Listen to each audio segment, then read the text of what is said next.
Good morning, welcome back to my new blog. Good morning તો નથી, પણ આજનો બ્લોગ ચાલુ થાય છે 1 વાગે.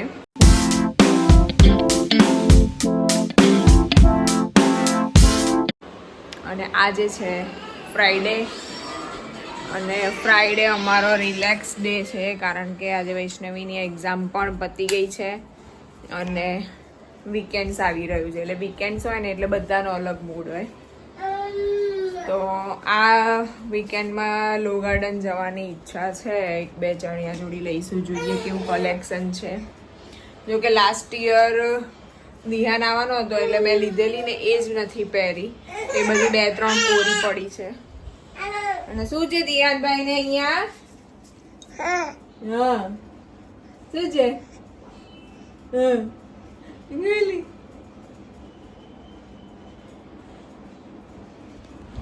પણ કલેક્શન જોવા તો શ્યોર જઈશું કે આ વખતે શું નવું ટ્રેન્ડમાં ચાલે છે. બીજું એ કહેવાનું હતું કે નવેમ્બરમાં મારા ભાઈના મેરેજ આવે છે, તો જ્યારે નવરાત્રી હોય ને ત્યારે લો ગાર્ડનમાં દુપટ્ટા ને બધું હેવી સારું મળતું હોય છે. પછી આખા વર્ષ દરમિયાન તમને એ કલેક્શન જોવા નહીં મળે. તો મારે એ જોવા પણ જવું છે, કારણ કે મારે કસ્ટમાઇઝડ ચોલી બનાવવાના છે. તો થોડું જોઈએ તો આઈડિયા પણ આવે, એના માટે પણ જવાનું થશે. તો સ્ટે ટ્યુન ફોર ધેટ. ચલો જોઈએ આજે વ્લોગમાં શું થાય છે, કારણ કે આજે તો શાક રોટલી બનવાનું છે. આજે કોઈ નવી વાનગી બનવાની નથી. વૈષ્ણવીએ કીધું કે મમ્મા શાક, એટલે દૂધી પડી છે બોરિંગ, મને તો નથી ભાવતી, પણ બનાવીશું. દૂધી થોડી ટેસ્ટી બનાવીશું, દૂધીનું શાક અને રોટલી. અને શ્વેતાંગ માટે આજે સ્પેશિયલ બનવાનું છે, એ આવશે પછી જ હું તમને વ્લોગમાં બતાવીશ. તો ગાઈઝ, મેં તમને કીધું એ પ્રમાણે આજે મિક્સ સ્પ્રાઉટ છે, એને ફણગાવેલા હતા અને એની ભેળ બનાવેલી. એમાં કાંદા ટામેટા અને 2 સોસ ખાલી અને મસાલા અને ફ્રાઈડ પનીર. કારણ કે અત્યારે ડાયટિંગ કરે છે એટલે એમને અત્યારે આ રીતે સ્પ્રાઉટ્સ, એક ટાઈમ પ્રોટીનનો સોર્સ લેવાનો હોય એટલા માટે. તો આ રીતે મેં એમની સ્પ્રાઉટ્સ ભેળ બનાવી છે. હવે એમની પાસેથી જ જાણીએ કે કેવી બની છે. તો ગાઈઝ, મેં કીધું તું એમ શ્વેતાંગની સ્પ્રાઉટ્સ ભેળ બની છે વિથ પનીર. કેવું લાગ્યું આજે? મમ્મી બહુ મસ્ત. મમ્મી રોજ આપણે આ જ બનાવવાનું. કોકડો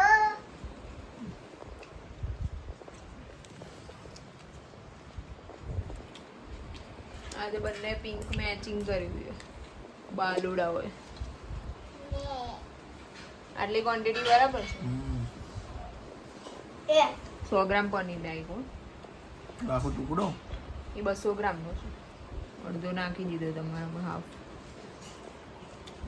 A few moments later. તો ગાઈસ, ઘડિયાળમાં વાગ્યા છે 10:30 અને આજનું ડિનર 10:30, એટલે બહુ લેટ થઈ ગયું. ડિનરમાં છે ગરમા ગરમ કઢી, ડુંગળી, મરચાં અને ખીચડી. લેટ થવાનું કારણ આ બેન તો સુવા પણ લાગ્યા છે ઓશિકા લઈને. શ્વેતાંગ જસ્ટ હમણાં જોબ પરથી આવ્યા છે. આજે એમને બહુ જ લેટ થઈ ગયું છે. કેમ આટલું લેટ થયું? આજે થોડું કામ હતું. ચાલો જમી લઈએ. બસ હવે જમવા બેસી જઈએ. Guys, welcome back. અને આજે છે સેટરડે અને આજનો પ્લાન કંઈક અલગ છે. આજે લો ગાર્ડન જવાનો વિચાર છે, પણ અમદાવાદમાં બહુ જ વરસાદ છે. એટલે જો બંધ થઈ જાય તો વિઝિટ કરીશું, કારણ કે આપણને જવાનો ચાન્સ શનિવારે જ મળે, કારણ કે શ્વેતાંગને રજા હોય. એટલે જો બંધ થઈ જશે તો સાંજ સુધીમાં લો ગાર્ડન જઈશું અને ત્યાંનું 2025નું કલેક્શન કેવું છે હું તમને શ્યોરલી બતાવીશ કે આ વખતે ટ્રેન્ડિંગ જ્વેલરી કેવી છે, ટ્રેન્ડમાં બીજું શું ચાલે છે અને કઈ રીતના આ વખતે નવરાત્રિના સેટ્સ કે નવરાત્રિના ચોલી આવ્યા છે. અને બીજું એ કે આજે લંચમાં બન્યું છે cheese veg paratha, veg cheese paratha. તો હું તમને બતાવું કેવું છે. મેં મારું લંચ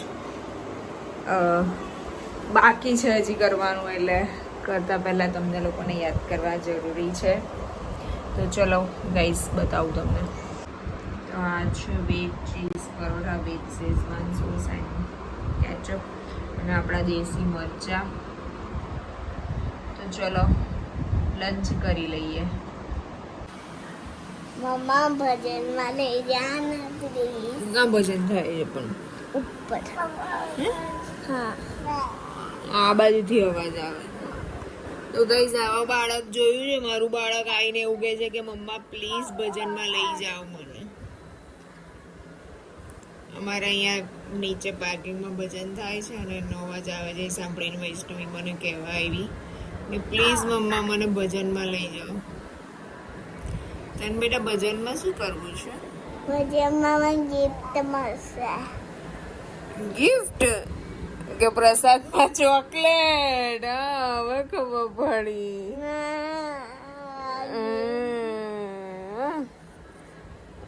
મને લાગ્યું આટલું સુધરી કેવી રીતે ગયો ખબર પડી પ્લીઝ લઈ જાઓ એ તો ભજન કરવા હોય તો જવાય કે ચોકલેટ ખાવા થોડી ભજનમાં જવાય ના મમ્મી ભજન બરાબર આવે છે મમ્મા પ્લીઝ લઈ જાઓ તું ખાવા બેઠી છે ને ભાઈઓ કા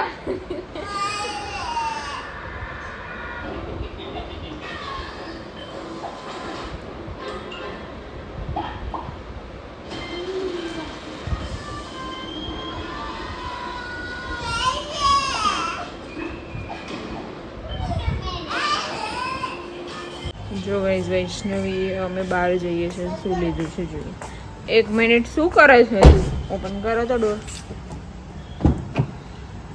શું લીધું તે કેમ આને લીધી મેરા પસંદ છે મેં ગાઈસ દિહાનને લીધું એટલે આને એની ડોલને લઈ લીધી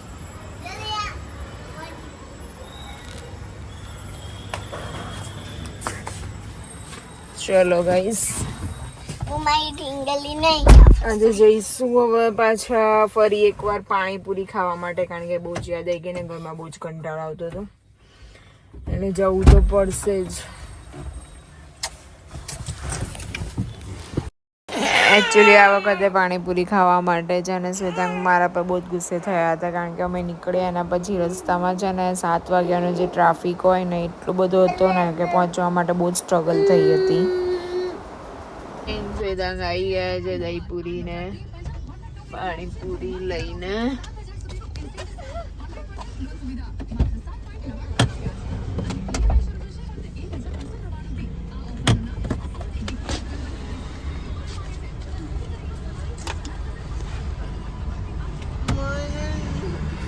થેન્ક યુ આટલા ટ્રાફિકમાં અમને અહીંયા લાવવા માટે ફરીથી આવા ટ્રાફિકમાં ગયા હતા ને આવા તો જો કે હું જ ના પાડે